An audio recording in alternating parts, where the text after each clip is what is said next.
Okay, so this is about breakfast. So I'm going to analyze the short story by John Steinbeck, Breakfast.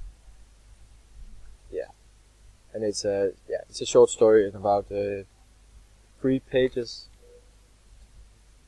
Yes.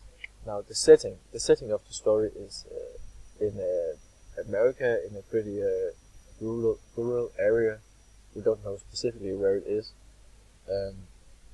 And it takes place at this camp that these people has with tents as grey, nearly as grey as the ground. So it describes kind of a depressing place in the world.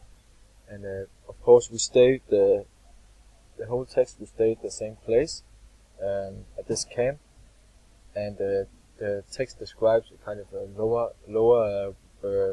lower slash working class environment, and it's kind of a depressing atmosphere. And now the text starts in medias res. We just starts with the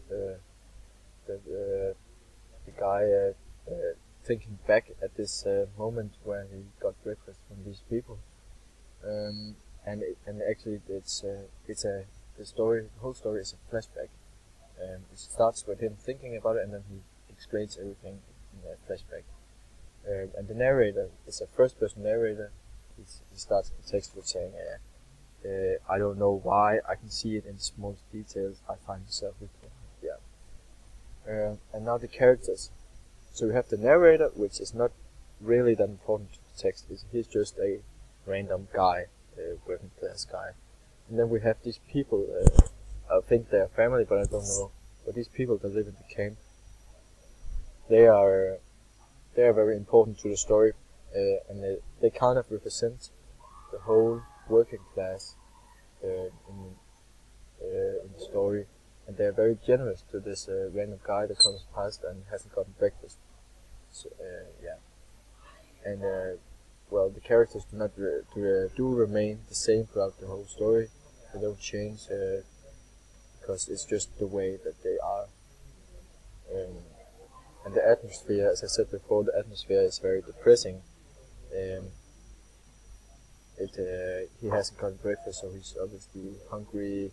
But at the same time, it's also beautiful with the sun coming, rising over the mountains.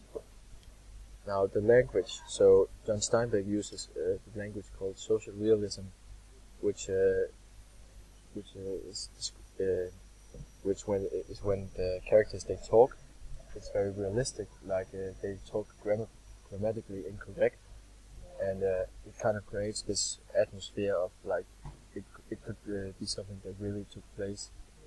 And yeah, so the theme in the story is generosity and love for the people that you live in this world with, and these characters that gives breakfast, it is generosity, and we hear that the breakfast tasted very good, which is also like a point. And the message in the story from John Steinbeck is that you should always be generous to the people that you live with, and you can really make that day and make them a lot happier. And I found that the title Breakfast too, it kind of just introduces us to what the story is about, but it doesn't have any kind of deeper meaning.